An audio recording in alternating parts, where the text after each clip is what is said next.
Good evening, ladies and gentlemen, and very, very welcome to this live broadcast from Abu Garcias factories in Svenska, Sweden, where we have gathered for the premiere of the film Andörja World Record Expedition. My name is Jan Olsson, and I'm going to be your host for the night. And by my side, I've got Mr. Joel Abrahamsson, who is the new world record holder of biggest fish ever caught from a kayak. We also have Mr. Jan Sjöblom, who is the manager of Abu Garcia, Sweden, and Mr. Markus Wickelgren, who is part of the film crew, Freewater Pictures, that has made this incredible movie that we will see in a few minutes. But before that, we will talk a little about with you guys. And Joel, you are in Sweden and Scandinavia a quite well-known journalist and angler. We often see you pose on the internet with big pikes and other big fish. Could you tell us a little more about yourself? Well, I would like to apologize for my funny accent. I've been told I am, as you obviously understood, I'm Swedish. But when I was in my early 20s, I bummed around in Australia for quite some time until I got deported. And I ended up with this funny mix of Australian and Swedish accent that I can't seem to wash off. So if you're wondering about it while you're watching this, I am Swedish, but I might sound like I'm from outer space or something. Okay. But I'll try and do my best. Yeah. But yeah, I'm... How did your history as an angler start? What is your first memories of fishing? In Sweden, like, fishing is such a big part of our culture that we normally start fishing before we can barely walk. So I've been fishing for as long as I can remember, and I know my dad took me fishing when I was like 2 years old, and ever since that I've been fishing. But when I turned 12 is when I can still remember that day. That was the day when I became obsessed with fishing as a sport. Okay. Yeah. So since the age of 12, I've been pretty much constantly thinking about fishing or actually fishing. Today you're quite a bit of a role model to other anglers. And do you have anyone for yourself? Anglers that you look up to, that you think are... Yeah, of course. Yeah. I've got plenty of role models within the fishing scene. I am especially inspired by people who keep pushing the limits, like the kayak anglers in Hawaii and all around the world that have shown that it's possible to catch really big game species from like these small vessels. But apart from that, I am very inspired by my friends that I fish with. They are my daily inspiration. Okay. Mr. Jan Sjöblom Yes. from Abu Garcia, how did you come in contact with this project of catching the biggest fish from a kayak? And Joel? Well, first of all, Joel is part of our team Abu Garcia, and this is a team of about 15, skilled anglers that helps us test equipment for all our brands like Penn, Berkeley, Abu Garcia, etc. Then when Joel asked us to support this project, first we were a little bit hesitant because we thought it was somewhat of a crazy idea. But then when we thought about it, we thought it was cool and a good way or opportunity to test some of the products, the Penn reels and the Berkeley Whiplash lines. So. I'm pretty thankful for you supporting that project, but yeah. This thing about kayaks, why do you fish from a kayak? Because that is probably as close to the original way of fishing that you can get. But I sort of got into kayak fishing about roughly 5 years ago, and to start it off, it was a ego thing because it offered me an opportunity to fish the places before anyone else could, because over here in Sweden, the the rivers and lakes, they freeze in the wintertime, and it takes a long time for the boat ramps to thaw. So I got a kayak, and I used to push it along the ice, and when the ice started breaking underneath me, I jumped in the kayak and I used the paddle to jump the extra meters, and then I was out on the water like weeks before anyone else could be fishing the spots. Yes. And that like... And often going for pike. Yeah, that was for pike. And as it often is with pike fishing, whoever is the first to fish the spot, he's got the best results. So I had them all to myself for several weeks, you know. So but after that, it became like a passion in itself. Like nowadays, if I catch a big fish from a boat, it almost feels like a waste, you know. I want to catch them from the kayak. Okay. Yeah. How did the idea of want to be the guy that breaks the world record, how did it come into your head? What drives you? What? Well, first of all, it wasn't that important to be the guy that broke the world record. It was just that I realized that I had the opportunity to go after a fish that grows to over 1,000 pounds. The Greenland shark. The Greenland shark. In my sort of area, like I think that Norway is almost Sweden. You know, we're a neighboring country, so we are.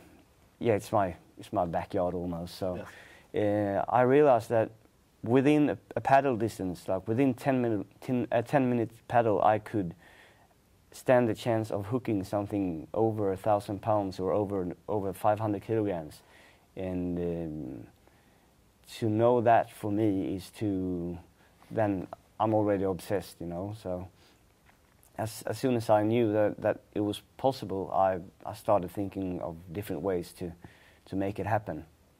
And then, of course, I had some friends in the States, and they said that, well, the current world record is only 500 pounds or 227 kilograms. So if you catch one, you're likely to break that record. Yeah. And then I realized that, well, why not? I'm going to try for it.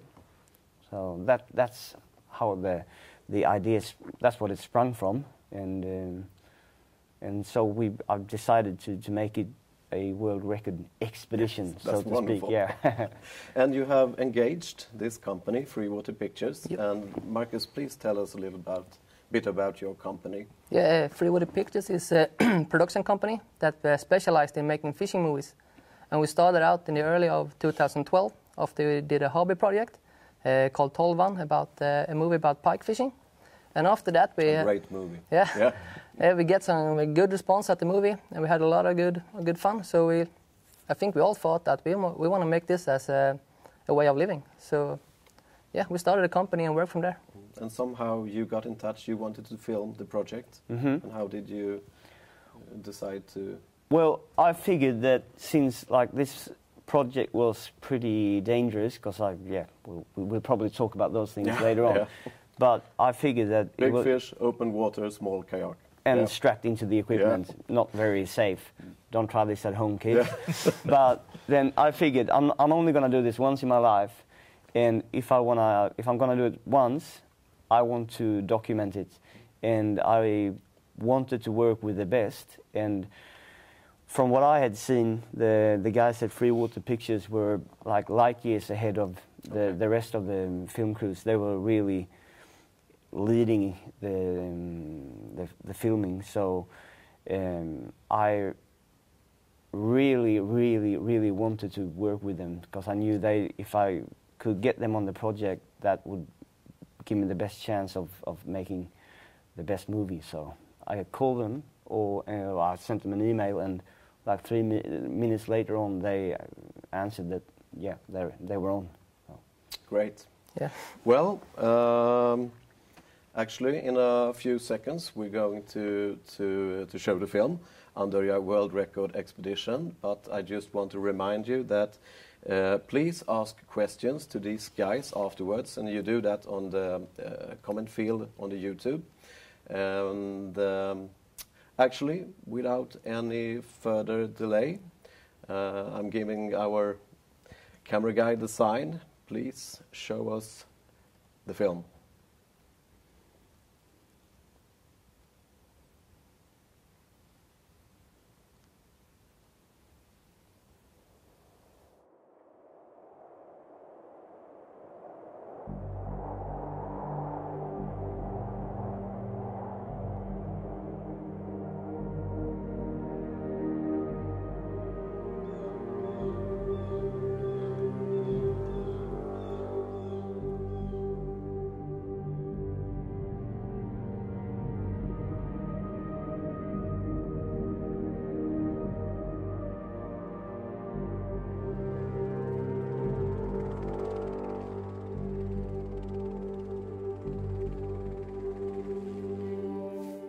I got a real good feeling about this morning. Like, you see the shade of the mountains and sun is slowly rising, the fog is clearing. I feel this is a shark morning. A Greenland shark morning. Have you ever wondered what it would be like to try to catch a 2,000-pound fish from a kayak? Well, mate, I'm gonna be stupid enough to try and show you.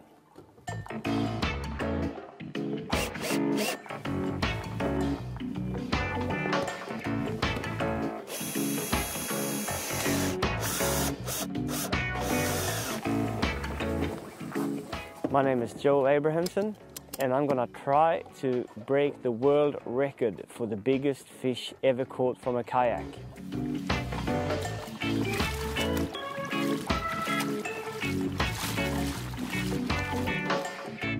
The biggest fish to ever have been caught from a kayak was a salmon shark that Alan Bushnell caught outside of Alaska in 2007. That was a 500-pound fish. And what I'm attempting now is to break that record and release the fish alive. What we've done here today is that we've been dropping rocks and blocks of cement to the bottom, and I've been winding them up with my fishing rod that I'm going to use for the Greenland shark fishing. I've been trying to mimic the fishing situation that I'll hopefully find myself in within a couple of weeks here. Once I've actually got the fish up 100 meters, that's when they'll stop being rather easy to get up. Then hopefully I won't have to keep pumping like I do with this rock. I'll just put the rod into a fully loaded position where it's fully bent, and I'll put it in low gear, and I'll just sort of grind it up like this. To be honest, scary is the feeling that I'm after. I'm not here to feel confident. I want to feel scared and nauseous. I want to experience what it is to have shaking legs and be not confident. If I was to feel confident in that kind of a situation, then what would be the kick of it? Greenland sharks are scavengers. They are not active hunters. Inside the stomachs of the sharks, they found everything from polar bears to moose. They found seals, of course, and basically anything that dies and rots and falls to the bottom. A Greenland shark grows extremely slowly. It's a cold water species, so scientists have come to the conclusion that in most cases they grow about 1 centimeter a year. So a fully grown Greenland shark is about 200 years old. They live in depths of in excess of 500 meters, or in feet that would be 1,600 feet, more or less. I'm gonna fish an area of the island of Andörja in North Norway, and the thing here is that the kind of Greenland shark fishing that exists there is unheard of before. No one has ever experienced this kind of fishing before. Statistically, they catch 1 Greenland shark in 2 days fishing, which must be some kind of a record.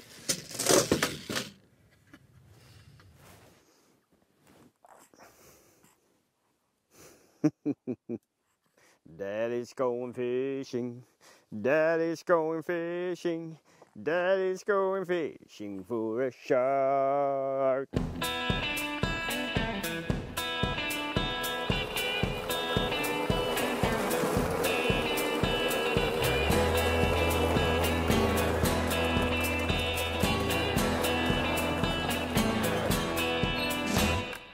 Dagen for at de har vært på en plass og prøvd å fiske, og så får de ikke fisk den dagen. Så får de en annen gjeng på samme plass og fiske dagen etterpå, så får de fisk. Og så. Ted is the guy who can drive a motorbike, a three-wheel motorbike on two wheels, and at the same time smoke a cigarette and drink a beer. Ted, he's just a cool guy coming along.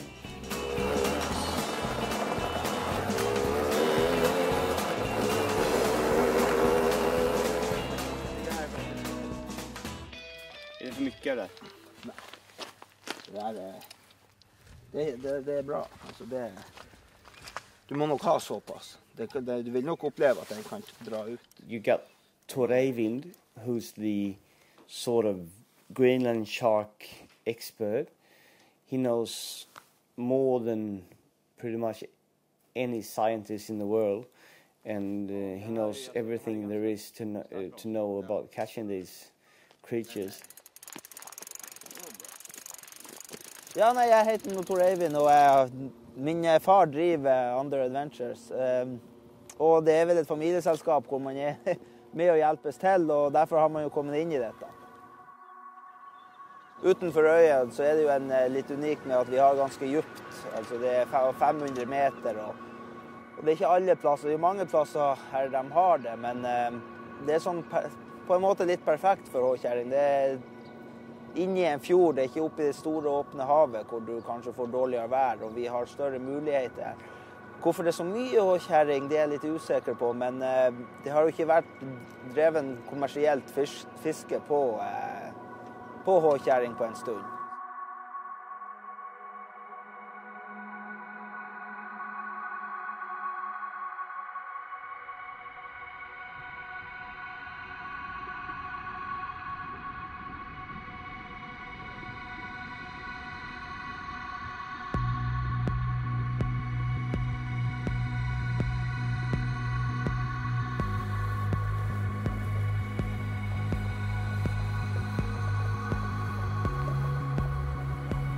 I initially got into kayak fishing because I had grown tired of all the, like, boats had gone bigger, sonars, the echo sounders had become more technical. You could see fish out the sides, you could see fish down below you could see pretty much anything. And personally, I had started losing the sensation of adventure in my fishing, so I borrowed a kayak and rediscovered fishing as an adventure. And from that, it sprouted a thought in my mind that I might actually have a shot at one of the biggest fish ever to have been caught from a kayak. All right, so now I'm finally sitting here outside of the Andörja adventure fishing camp. I've just paddled out. It's a very short distance, as you can probably see. We're about less than half a mile off land, and I've just dropped my first bait in search of the biggest fish ever caught from a kayak. What surprised me the most was how deep it actually was. And I was looking at the spool going, I'm hoping that I put enough line on, but I know there's a 1,000 meters of line there, so it should be right. But I'm fishing here. I think it's around 509 meters deep, and somewhere down there in the deep waters, there are giant fish swimming around. I had them hooked. Something going wrong that made me lose them. All right, I'm gonna set the hook on this one. Right, I'm gonna start winding.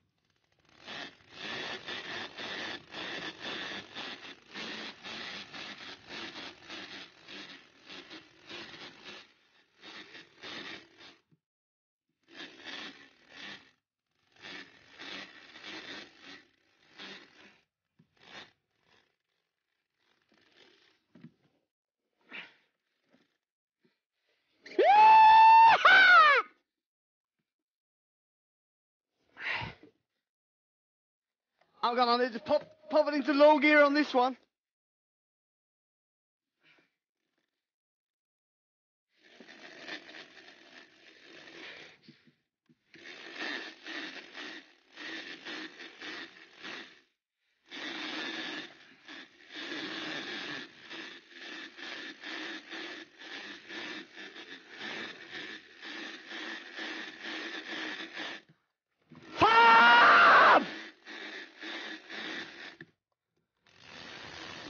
Hur fan kan jag missa den? Vad är det som är fel?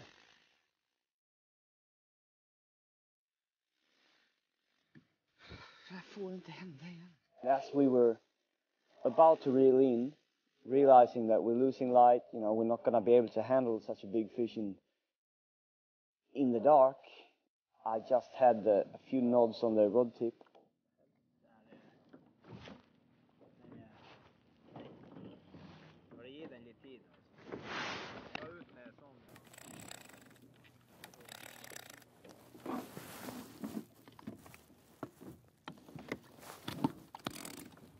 One, two, let's go.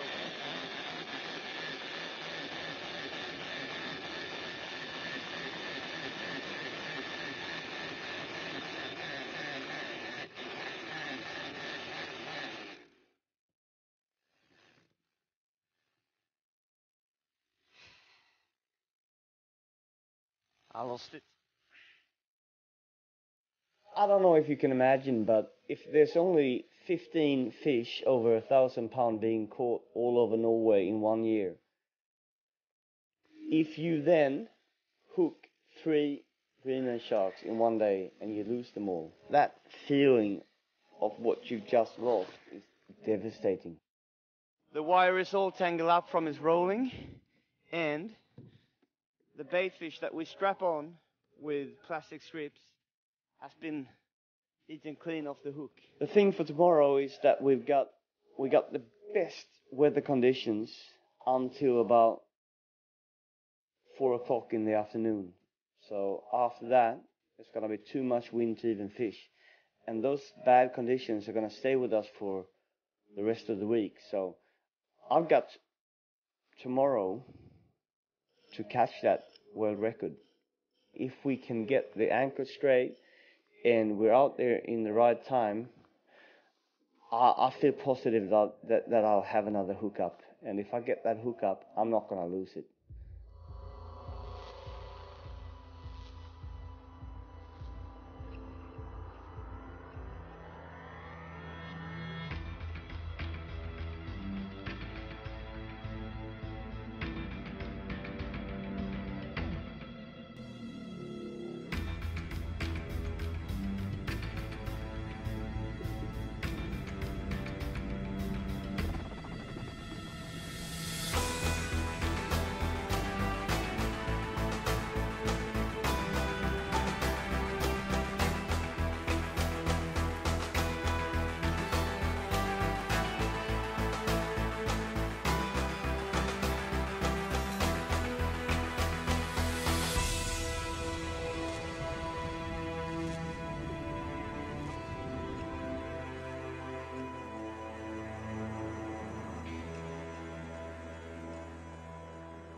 We had only been fishing for like 2 hours, and I saw something on the rod tip. Saw just slight movement.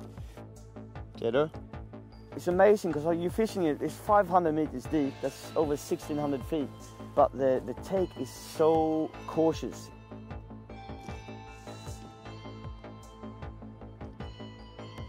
You're not that. And then as you're slowly drifting, line starts ticking out. And I just kept reeling, because it's a circle hook, so it's gonna come out of its mouth, catch a hold on the corner of its mouth, and just hook itself.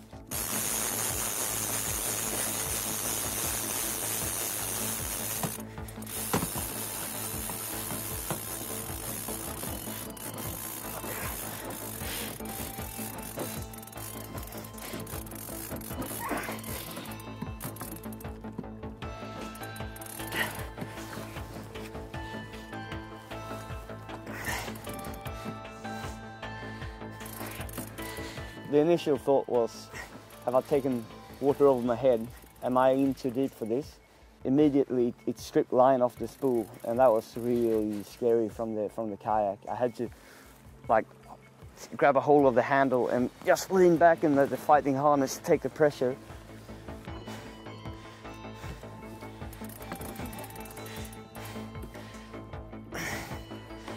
All right, I'm hooked up! This one is properly hooked.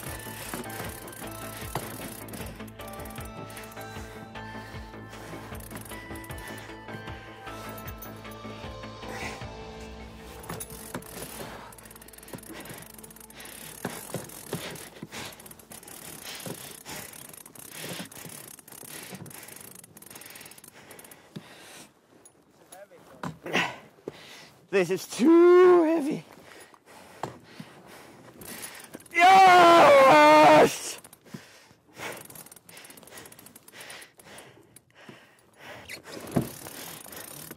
Honestly, I wasn't sure if it was possible to actually get it up. But once you feel that resistance and you're in that sleigh ride, as we call it, the kayak anglers, like the adrenaline takes over and it's just pure animal thoughts. It's you and that fish, and you gotta get it up.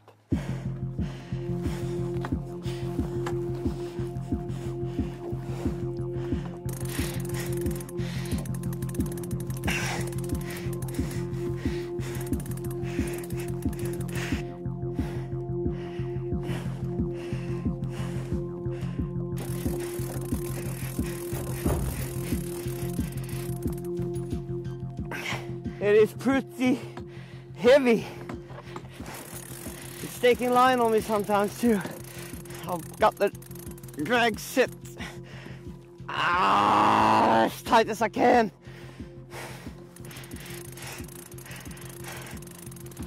This is not comfortable fishing from a kayak. Well, I'm not here to be comfortable, I'm here to get scared. And I am scared.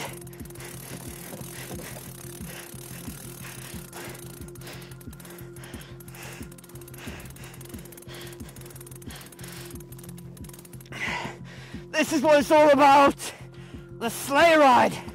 I was thinking I would be able to keep the rod off the kayak while fighting the fish, but I'm not.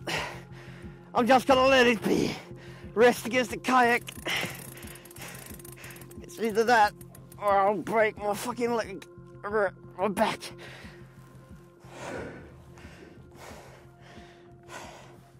I gotta rest against the fish sometimes.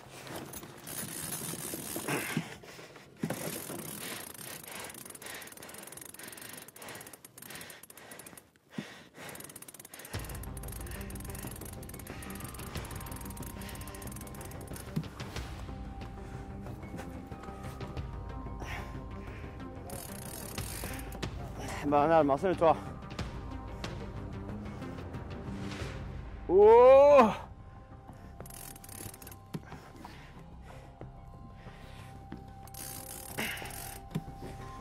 Nej! Oh.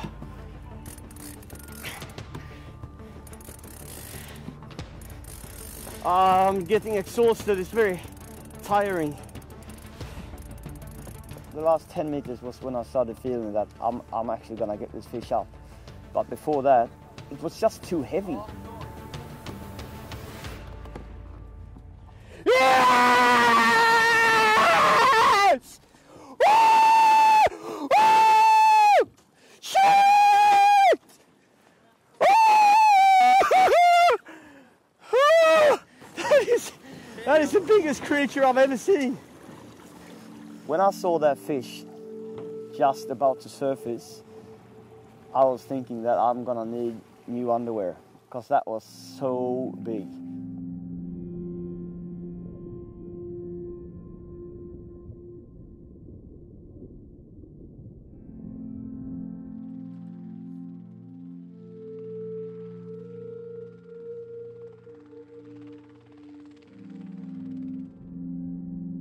It's an ancient fish. It's 200 years old. It's a fish I've been dreaming of seeing for my entire life, and just having that fish like surfacing just below my kayak was just nerve-wracking. But once I got it up to the surface and I saw its big mouth opening, I just started screaming, and I almost started crying, and I just felt like emptiness inside. It's just some sort of a religious moment, I guess.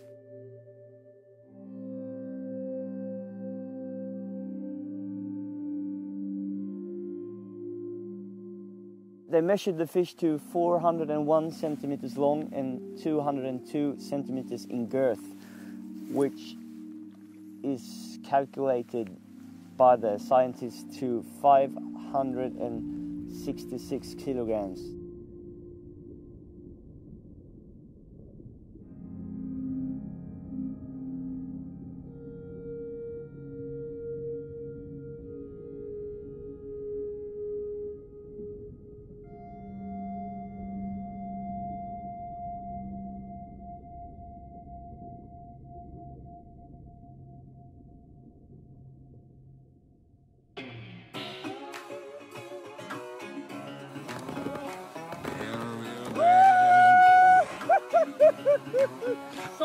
Satan ont gör i handen!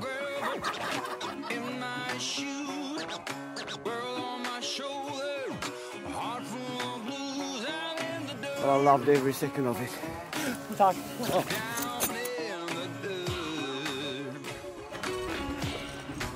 Serious fisherman, you know.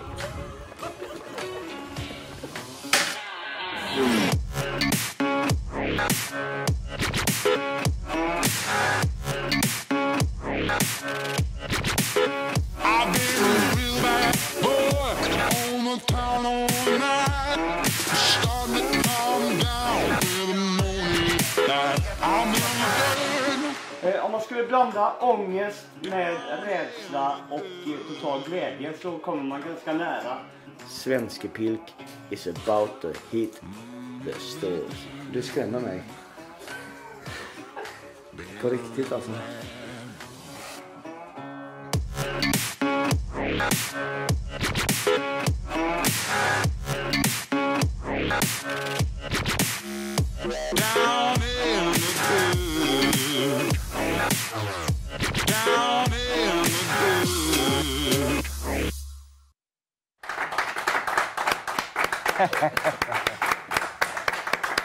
So we have that was wonderful. We're back live at the studio in Abu Garcias Svenska, and that was truly an awesome film and an awesome experience. You heard the small audience we have here applauding. Well, once again, congratulations, Joel. Well, thank you.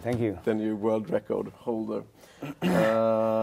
We are going to commence. We're going to start to look at the questions from you, the guys and girls that are watching this live broadcast. But that will come in a few seconds. I have to do something else. I have to quote Bob Dylan. How does it feel? I knew that question was coming. I was hoping so much that it wasn't going to come. But to explain this, you have to know how unique and special a Greenland shark is. That is for me, that is like a dragon. It's a dinosaur.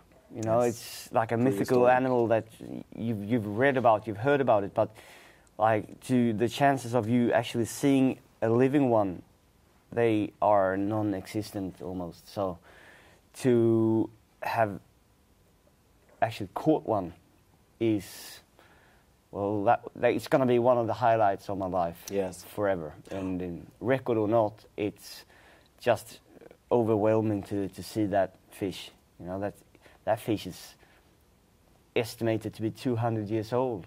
Oh. And that poor fish had to see my face the first time it surfaced. You can show us the hook. That's pretty ironic to think about it, you know, that it's been living there on the bottom for 200 years, and the one time it gets pulled to the surface, it has to see a short, fat guy with dreadlocks. Sorry about that, Mr. Greenland shark. Okay. The landing of the fish is a bit controversial. Yes. You don't kill the fish. No. And I think that's wonderful. But tell us a little bit about how this works. How do you consider the fish caught and so on? Yep. First of all, I'd like to say that to kill a fish to claim a record is like so unworthy of that fish's life. I would never do that. You know, sharks have no swim bladder, so they handle the pressure. So there's no problem to pull them up from 1,600 feet or 500 meters and then releasing them. So they can be caught and then released. And so yep, catch and release for sure. Yep. The fish itself is too big to handle. You know, if I was to pull it on top of my kayak, it would sink immediately. Yes. And then we had another problem, was that all commercial fishing for Greenland sharks have been banned for 40 years. So this was done as a part of a research program. So we had a time limit for how long that fish was allowed to be on the surface. Okay. And also for the safety of the fish. For the safety of the fish. The fish was to be documented and tagged. So we could only have it on the surface for a very short matter of time. And the owners of the fish camp, that we had a big discussion about this the night before.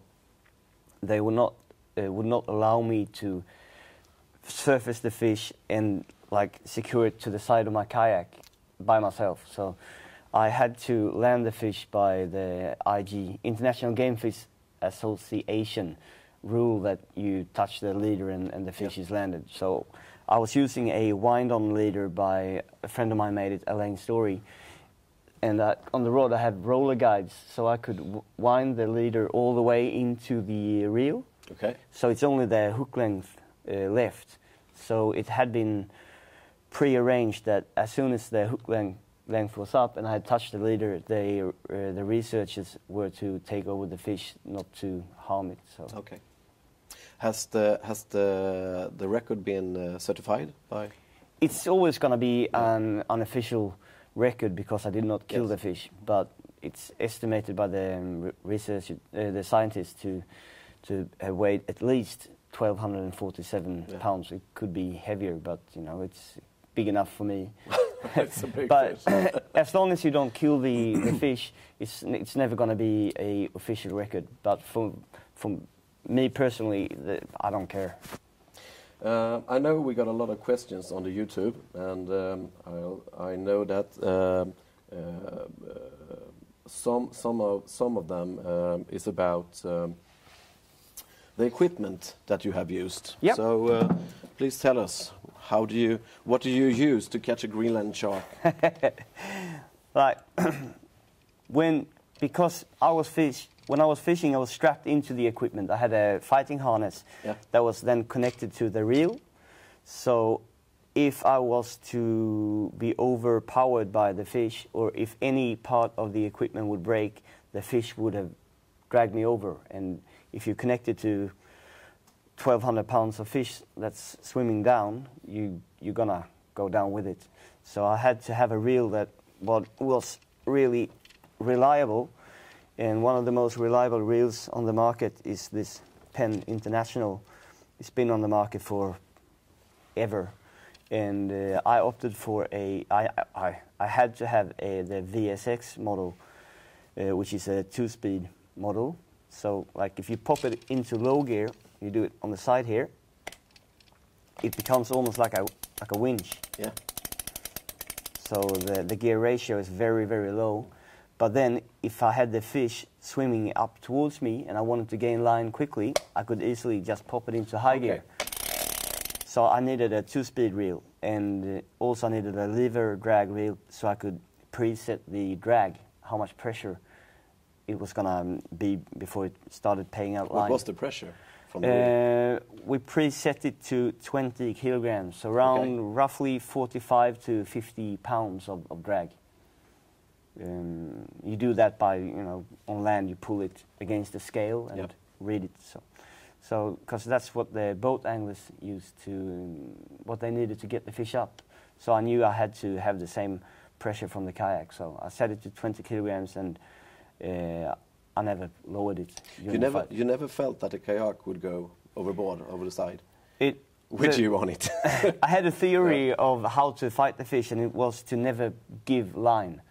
Because if I could keep the fish level and the head level, the fish could either go to the side or up. But if I lost line on it, so it got the head down, I would have had no way of stopping it from a kayak. So I would not give any line. I put it in 20 kilograms of drag, and I just kept reeling. But so the plan was to not give any line at all. But I think 3 or 4 times the fish was taking line on me anyway, and at those times I had to let go of the rod and grab a hold of the kayak to not go over the side of it.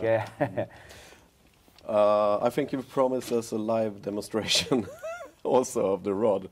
Yeah, I have to say this, this is not a pen rod, because there's a simple reason why. There's not many rods that have been built for kayak fishing after Greenland sharks. No. So I had a friend of mine in the States build me this rod. It's an 80-pound class rod, but with a very deep and soft action. Would you like to try it? Yeah.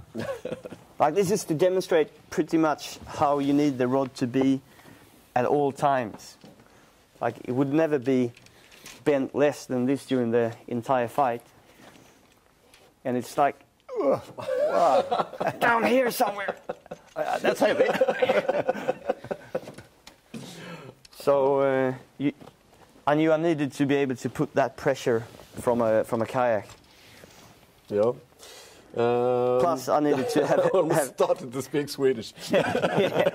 No, what I was afraid of was that if the reel would fail on me, then I'd have nothing that would pay out line if the brake broke. So I really needed a quality reel that I could fully trust. And these Penn Internationals, they use them for big game tuna fishing, and it's not gonna fail on you. So that's why I choose this one. That's great. We can take a question from the live audience. Let's see. Hello, Joel. How did you prepare for this expedition? Did you go a lot to the gym, or did you eat something special to build up the muscles? Or? Yeah, I ate plenty of fat food, like pizza and hamburgers. And no, I work with. I'm sort of a landscaper. My job is to carry rocks. Yeah.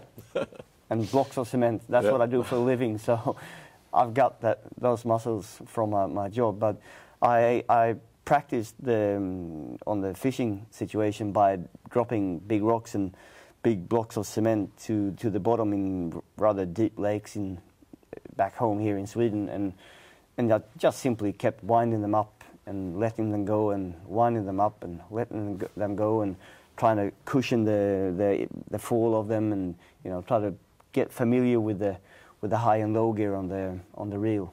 How was the practicing compared to the real deal when you hooked the fish? Did you feel prepared? No, not at all. Okay. Once I hooked that fish, I was just scared. And yeah. Yeah. And actually, I know that's what you wanted. Yeah, it was. But I was good for getting familiar with to keep popping it in and out of high and low gear. Yeah. But winding a rock up is not the same as a 1,200-pound fish that is deciding to swim towards Greenland. We have a question here that says, is it possible to see your almost gone tattoo? You did something special. You have to tell us. All right. I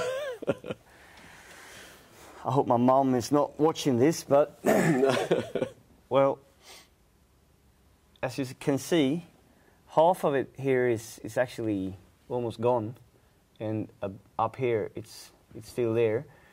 And there's a story behind the tattoo. Yeah. And I was in Bangkok in Thailand, and I got really drunk, and I went to all the tattoo shops were shut down, or it was late in the night. So I asked the taxi driver. He had a really ugly tattoo on his shoulder, and asked him where he got that. And so he took me to the same place, and I got a equally ugly tattoo on my hand. And there's a saying that like the skin of living Greenland sharks, you know, the slime from a 200-year-old fish is pretty, you know, it gives you an immediate infection. And it was said that you could grind your hand against the skin of it because it's like really coarse, rough sandpaper, and it would pull the ink out of the tattoo. Okay. So when I got it up, I thought, well, that ugly-ass tattoo is going. So I tried to grind it off, and it got really infected. Yeah. And it worked on the lower part, yeah. Okay. Now we know. That's one way to remove a tattoo. The problem is that I still got the upper part left, so I might have to go and get another one. Yep. We have a question from Tobias Axelsson. He asks, what's your next project? How can you, well... Top it off? Top it off, yes. I can't. No, you can't. I've got many dream projects, but I really love the cold ocean, the Barents Sea. So I would like to catch a 100-kilogram halibut. Okay. Without any assistance, like single-handedly, and secure it to my kayak and release it alive. And there's also some sharks that I would like to try and catch from the kayak, a tiger shark and hammer shark. Oh, white shark, perhaps. It's not allowed to fish for... okay, no. No. But a tiger shark I would really love to catch, yeah. We could ask a couple of questions to you, Markus. Yeah. If we could say anything more about the film project and how did it feel for you to film and witness this wonderful project? It was just awesome. And when we heard of the project, it sounded really cool, so we jumped on, and it really was a dream project. Just to be a filmmaker up in northern Norway is cool. Yeah. And Joel was fun to work with, and he's got a kayak, a shark in the same picture, so it was just a cool project. Yeah. Yeah. You really did very well. Yeah, thank you. Compliments to that. There's a lot of questions. We must take one of them about your pike fishing. So let's go a little bit, little bit off topic. So we're making a film on Greenland shark fishing, and we end up talking about pike fishing. There are so many I like it. Pike fishermen out there who loves you. So what's the biggest pike you've ever caught? It's still 17.7 kilograms. Right. So just under 80 pounds. Oh, that's 40 pounds, 40 pounds. Not 80 pounds. Okay. Sorry, mate. No. I hope to catch a bigger one, though, soon. Yeah. I'll dedicate the rest of my life to it. Yeah, I know you love pike. There's a couple of questions. What kind of bait it was? You had dead bait. Yeah. When you caught the shark. Mm-hmm. What was it? It was a smelly coal fish. You kissed. I saw you kiss the fish. Yeah, you have to do that. I think it was Rex Hunt that started that trend, and now everyone in the world is kissing those fish.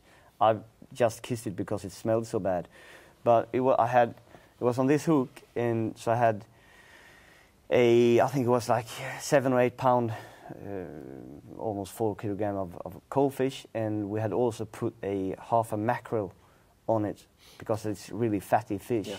Because we're bottom fishing, so we want the scent trail from the mackerel and the size of the coal fish to attract the Greenland shark.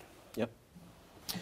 A little bit about the future. What are you going to do with this amazing film and everything? Any plans? We've entered it to a few film festivals, and I think it's supposed to be on Real Paddle Festival. It tours in 100 cities, and then we'll just release it for free on YouTube and let people enjoy it. Yes, we must say that you can see the film in I don't know if it's the correct English, but high definition. The the best resolution at youtube.com/pen, and it will be released around 8 o'clock Central European time. So will you see it again? Maybe want to see it again, or recommend it to a friend? Please do so at the Pen YouTube channel in high definition and hush everything. We have to talk about one thing. You have made several interviews after this amazing catch. Once again, I hope and there was a extremely funny, call it incident with the Norwegian television. Mm-hmm. What happened? Well, we must warn. I have to defend myself. You know, when you get lucky and you catch a fish of that size and you're under those circumstances, I think you're in for a party. Like, you got the right. You got the right to party. Mm. So you know, after we caught that fish, we all went out and had a few beers, only a couple, Mum, and some champagne and that. And there was all these Norwegian television shows that kept calling, and they came and interviewed me, and they wanted a live interview over Skype. Yeah. And you know, we've been drinking beers, and it's all fun and games and that. And to explain to the audience that's not from Sweden, Sweden and Norway, they're neighboring countries, and we speak sort of exactly the same language, but there are some words that are hard for us to understand. Mm. And the word for a hook is very similar for the... I know there's Americans watching this, and you got censorship rules, so... Close your eyes and ears. No, but it's the hook. The word for hook is very similar to the word for your organ, your penis. And so I was there a bit drunk on live TV, and it was a female reporter. She asked me to see my penis. And several times. and I thought, oh, well, maybe that's the thing they do in that show. And so I started unzipping my pants, and she panicked a bit and said, no, not that one, the hook. So I didn't actually show it. No, I know, but close enough. Given me 5 more seconds and I would have. That's wonderful. Oh, the things you do. Oh. We have another question from the audience. Kalle Jen asks, how many hours of sleep? How much did you sleep after you took the record? I think like 4 hours straight. Just I got in, just took my clothes off and went to bed, and I woke up 4 hours later and I was still very tired. Yeah, it was exhausting. Weird feeling of all that tension that lets go when you're successful, you know, like you lose all the energy you force yourself to build up. You just relax, and I almost passed out. I see. You also have a couple of questions about the gear, the canoe, the kayak that you used. Yeah. Sorry. Yeah. The kayak. It's a kayak. It's not a canoe. Kayak. Sorry. We'll never do that again. We've discussed this matter. Yes. It's a kayak. Nothing but a kayak. Yeah. What kind of kayak is it? This one that I caught the Greenland shark from is a Jackson Big Rig. It's more designed for flat freshwater, but I needed it for buoyancy because it's a very large kayak for the American market, but it was big enough to handle the weight from the Greenland shark. Okay. Without tipping over. Yeah, it would have tipped over if I got the rod out to the side. But as long as I could have the rod tip over the front here, there were enough buoyancy for fighting the fish. Yeah. We also have a question from Linus Johansson. He asked, how long was the leader that you used? It's quite interesting. There are rules for these kind of things. You talked about it. Oh yeah, I don't know about the rules for the length of the leader, but I think we had 20 meters of wire, and then Yeah. the hook length is like 1.5 meters. 20 meters. Yeah. And that's because the fish often rolls on the leader. It does every time. Yeah. So the girth was 202 centimeters. So if it would roll like 3 times up the leader, it starts getting critical. So you need about 18, 20 meters. Yeah. I see. Magnus Almfjorden asked, what's the biggest thing, catching a Greenland shark or becoming a dad?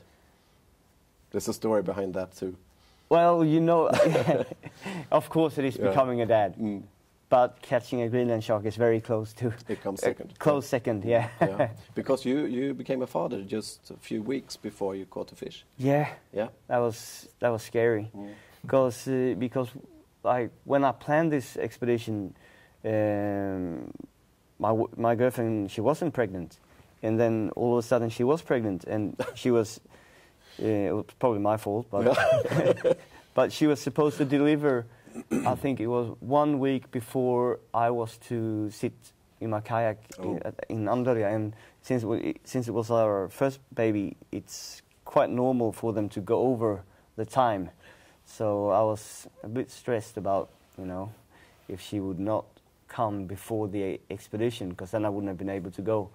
But fortunately, she came 2 weeks early. So. Okay. But my mother-in-law was Yeah. not very happy with me sitting there strapped into a fish with a 3-week-old baby at home. Someone told me that you were more afraid of coming home and facing your mother-in-law Yeah, I than you was. were for the fish. I still am. You haven't met her, okay. Yeah, I've met her, but we've chosen not to discuss this matter. No, no. Don't mention the She's fish, yes. very nice, but I can understand that it's not a very responsible thing to do when you've just become a dad. No. But it's a fun thing to do, though. Yeah. Asker Alvestad asked, what's the line you used on the reel?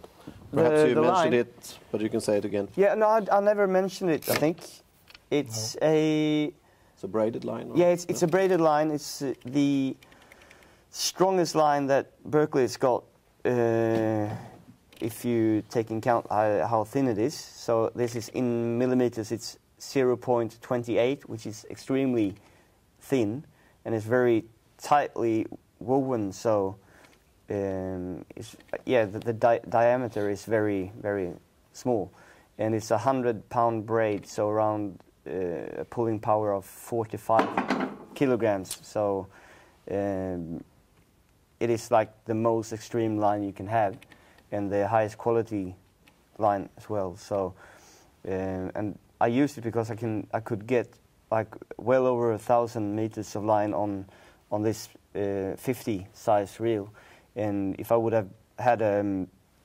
100-pound breaking strain line of another brand, I would have had to go up one size in reel to get the same amounts of line on, and that would have been really heavy for me in the kayak. So that's why I had the Whiplash Pro.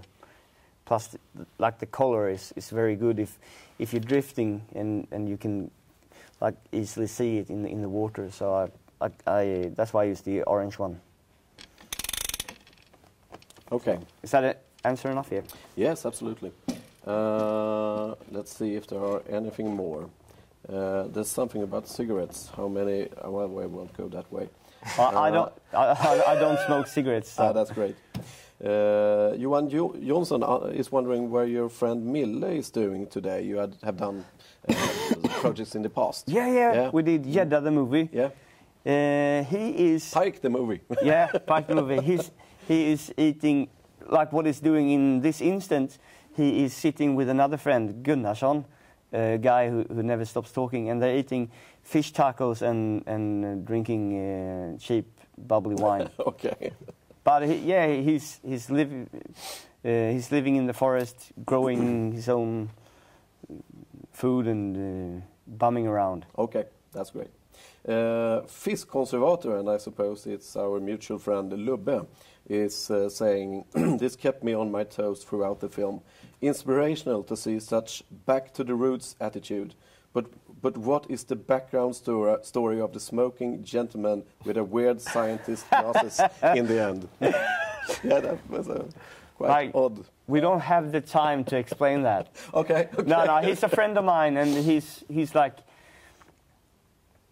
the expert of everything technical there is to know about fishing gear. Okay. If you need to explain how a brake works on a reel, you can ask him, and he can explain it in detail. Yeah. And he's got those funny-looking glasses because he thinks I'm such a mess with my magnifying glasses. Actually, yeah. So he keeps checking all my equipment, so I haven't damaged it. And well, that's a good friend. That is a good friend. Yeah. He's a good friend. Well, time is running up, and have we missed anything that we should talk about in this broadcasting? Or are we getting closer to wrap it up? Well, is there something I have missed? I don't know. Have we got any more questions that need answering? No, we're actually running out of questions, and the time is a few minutes past 8, and the movies should have been published on the YouTube channel for PEN, youtube.com/PEN.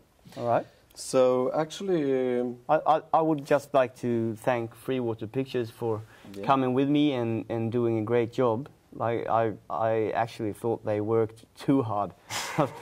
They spent so much time, getting all those shots that when I do films, never can be really bothered to do. They kept doing underwater shots. They filming mooses for days on end, and they kept doing all these time-lapse shots and all the time. And of course, I'd like to thank PEN and Abu Garcia and Pure Fishing for supporting the project. Without them, I couldn't have afforded it, basically. And also, the Fisken.se and the Andörja Adventure Fish Camp, because they really helped me out a lot and run a very good organization there. So. Our pleasure. Right. That's good to know. Well, it's been a pleasure and a privilege. So thank you very much, all of you. Thank you. And to the audience, we recommend you to go to the PEN channel at YouTube and see the movie again and again and again, and be certain to tell your friends about this wonderful movie and Mr. Joel Abrahamsson, the new world record holder of biggest fish ever caught from a kayak. Yeah, it's not a canoe at least. No. Thank you very much for watching, and I hope to see you again on new live broadcastings in the future. Thank you very much. Thank you, boys. Thanks, man. Thank you. Thank you. Thank you. Macka. Tack, Joel.